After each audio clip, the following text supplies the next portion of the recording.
September 18th, 1873, Thursday morning. J. Cook and Company, one of the most prestigious banks in America, the firm that financed the Union war effort during the Civil War, announces it's bankrupt. Wall Street goes into freefall. Brokers are screaming, running between buildings, desperately trying to sell everything. Prices are collapsing. Some men are weeping. Others just walk away without saying a word. By Saturday, September 20th, the New York Stock Exchange closes its doors for 10 days. It's never happened before. They have no choice. The entire financial system is imploding. This is the panic of 1873. It would become known as the Great Depression, a title it held for 56 years, until an even worse depression in the 1930s took the name. The depression that followed lasted 6 years. 18,000 businesses failed. Unemployment hit 14% nationally and 25% in New York City. 89 of the country's 364 railroads went bankrupt. Average wages fell by nearly a quarter.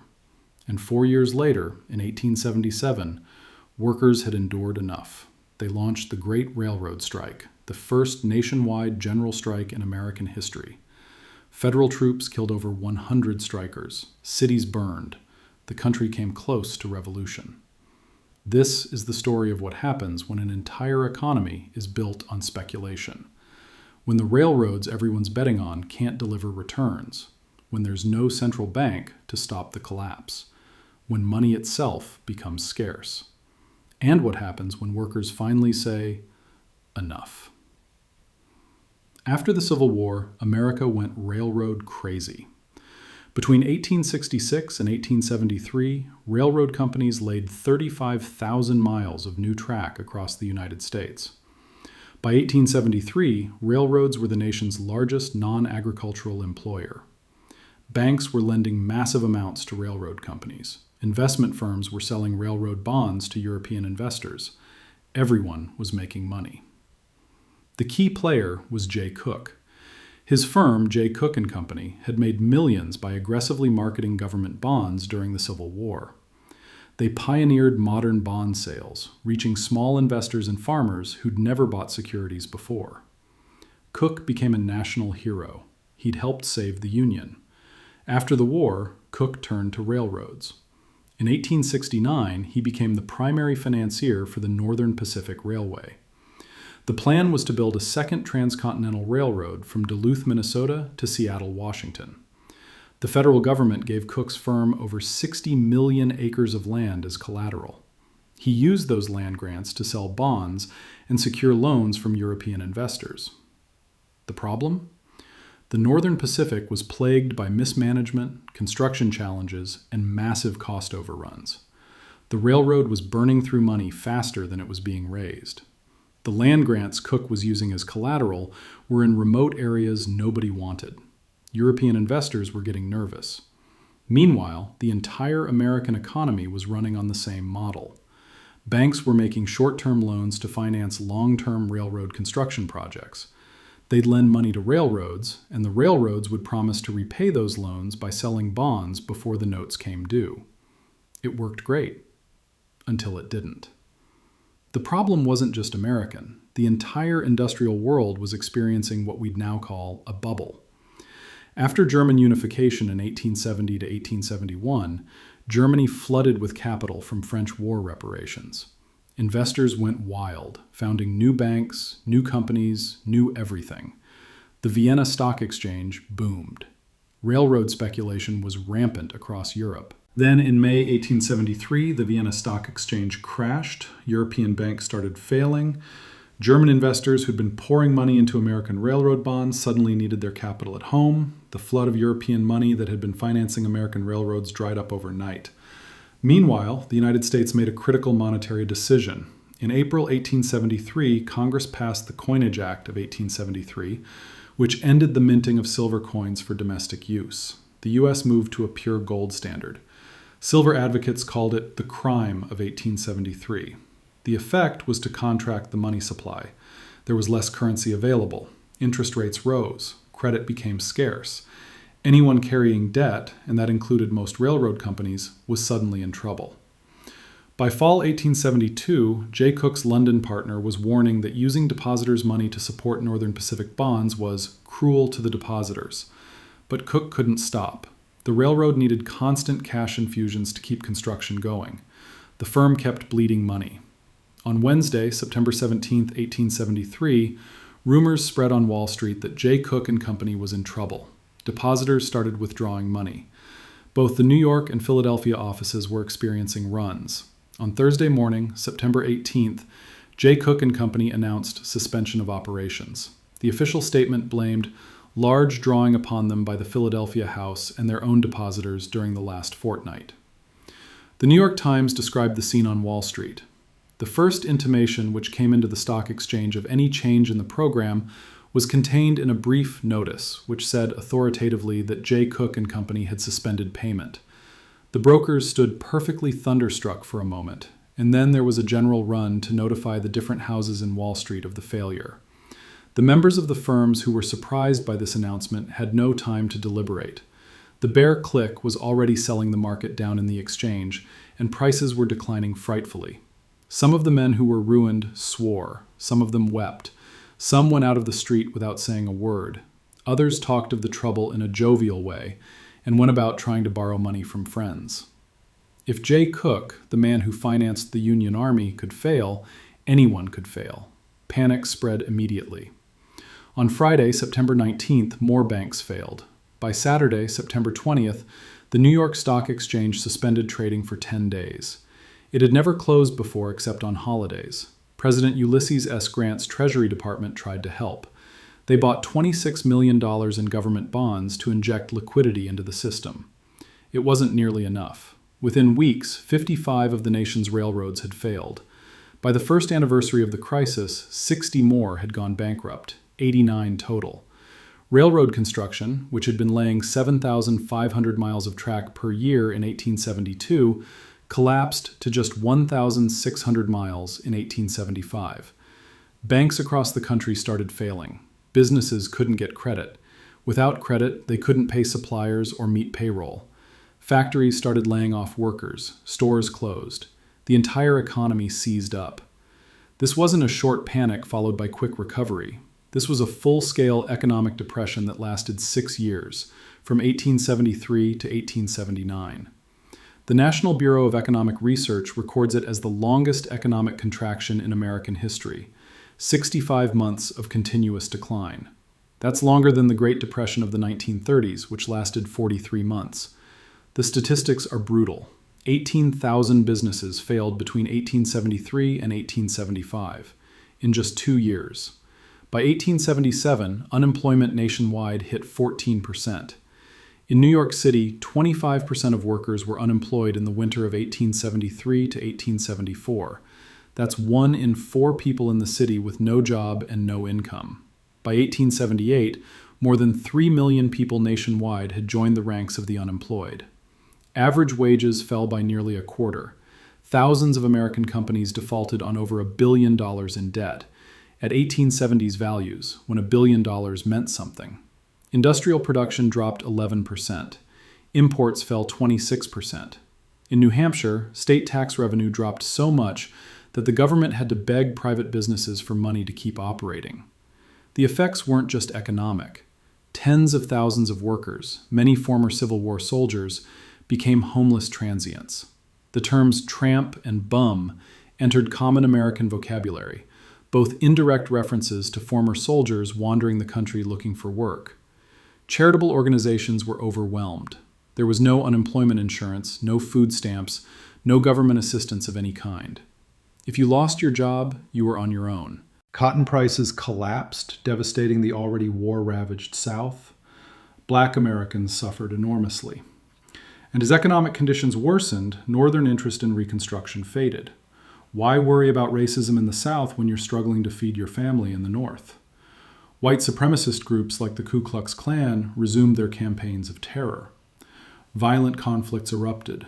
The Colfax Massacre in Louisiana in 1873 killed between 60 and 150 Black Americans. By the time the Depression ended in 1879, Southern whites had already reclaimed power. Reconstruction was effectively over. The Depression sparked a massive political fight over money itself. Soft money advocates, mostly farmers and debtors, wanted to keep paper currency, greenbacks, in circulation.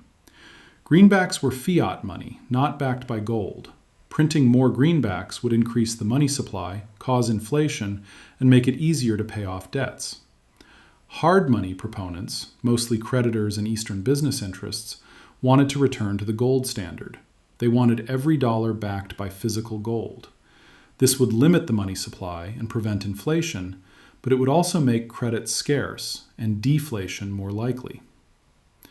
In March 1874, Congress passed a bill to inject $400 million in greenbacks into circulation and add $100 million to the money supply. It was designed to ease the Depression by making credit available. President Grant initially supported it. Then he changed his mind. He vetoed the bill, arguing it would cause inflation and threaten the nation's long-term credit. In January 1875, Congress passed the Specie Resumption Act, which committed the government to redeeming all greenbacks for gold coin starting January 1, 1879. The United States was returning to the gold standard whether farmers and workers liked it or not. The hard money faction won. The result was continued deflation and continued economic pain for anyone in debt, which was most farmers and working people. The lack of flexible monetary policy made the Depression worse and longer. There was no central bank to adjust the money supply based on economic conditions, no institution that could expand credit during a crisis. The money supply was tied to how much gold the Treasury held, and that was it. By July 1877, workers had endured 4 years of depression, wage cuts, unemployment, and hunger.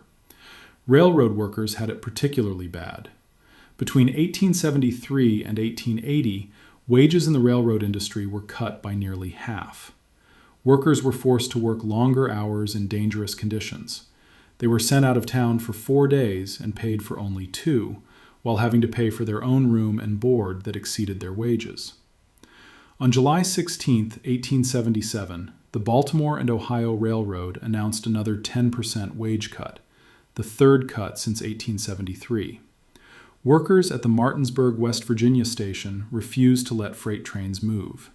They declared no trains would leave Martinsburg until the cut was rescinded. The governor sent state militia to restore train service. The militia sympathized with the strikers and refused to use force. The governor called President Rutherford B. Hayes for federal troops. By July 19th, the strike had spread to Pittsburgh and the Pennsylvania Railroad. By July 21st, it had reached Buffalo, Chicago, St. Louis, and cities across the country. It became the first nationwide general strike in American history.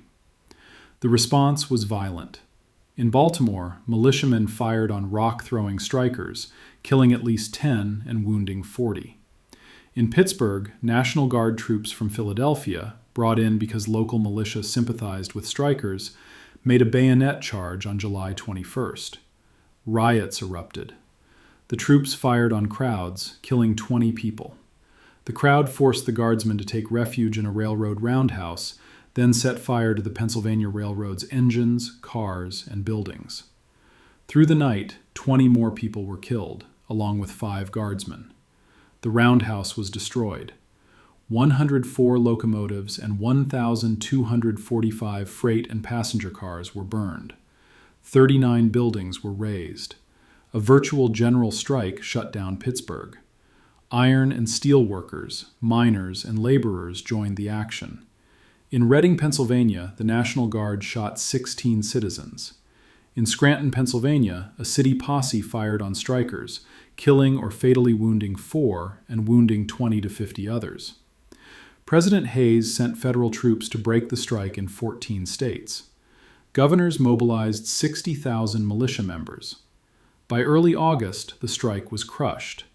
At least 100 people were killed, likely more. Nearly 1,000 were arrested. The workers achieved nothing. No wage increases. No improvements in conditions. They went back to work at gunpoint. The Panic of 1873 exposed fundamental problems with industrial capitalism as it existed in the 1870s. The speculation problem. The entire economy was built on railroad speculation. Banks were financing long-term construction projects with short-term loans.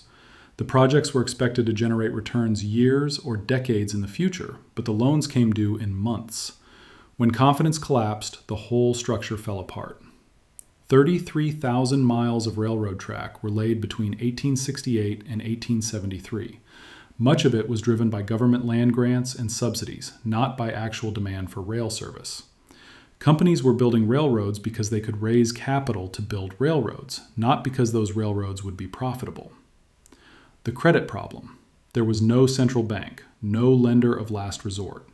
When banks started failing, there was no institution that could step in and provide emergency credit to solvent banks facing runs. The Coinage Act of 1873 made matters worse by contracting the money supply at the worst possible time. The international problem. American growth depended on European capital. When European markets crashed in 1873, American railroad financing dried up. The U.S. economy was deeply integrated into global financial markets, but there were no international institutions to coordinate responses to crises. The inequality problem. The Depression concentrated wealth in fewer hands. Those with cash could buy failing companies at fire sale prices. Andrew Carnegie, John Rockefeller, and Cyrus McCormick solidified their control over their industries during the Depression. By 1890, 71% of the nation's wealth belonged to less than 9% of the public. The labor problem. Workers bore the entire cost of the Depression. Wages were cut, hours increased, working conditions worsened. When they struck, they were shot. There were no unemployment benefits, no social safety net, no workers' rights, just starvation or submission. The Panic of 1873 was the first global depression caused by industrial capitalism. It proved that the boom and bust cycle wasn't a temporary problem to be solved, but a fundamental feature of the system. The depression lasted 6 years because there was no mechanism to stop it. The government's response was to make credit tighter by returning to the gold standard. President Grant vetoed legislation that would have increased the money supply. The Federal Reserve wouldn't exist for another 40 years. Without a central bank, without any way to expand credit during a crisis, without any tools to stabilize the economy, the country just had to wait for the Depression to run its course. Millions of people suffered while waiting. And when workers finally organized to demand better treatment, they were met with federal troops and bullets. The Great Railroad Strike of 1877 proved that labor could shut down the country. Over 100,000 workers participated. They stopped more than half the nation's freight. For 45 days, they brought American commerce to a halt. But it also proved that the government would use military force to protect capital, not workers. Governors mobilized 60,000 militia members. Federal troops killed at least 100 strikers. The strike was broken at gunpoint. This was the deal.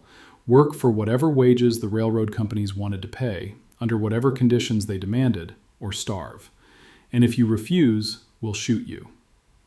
The Panic of 1873 showed that an economy built on speculation and debt is inherently unstable, that tying the money supply to a fixed amount of gold guarantees deflation during crises, that without a central bank, financial panics become economic depressions, that the costs of those depressions fall entirely on workers while the wealthy consolidate power. And when you build an economy like that, you don't get stability. You get 6-year depressions followed by workers rioting in the streets while federal troops gun them down. The term Great Depression was used for the Panic of 1873 for over 50 years, until the 1930s proved things could get even worse. That's not progress, that's just a longer fall.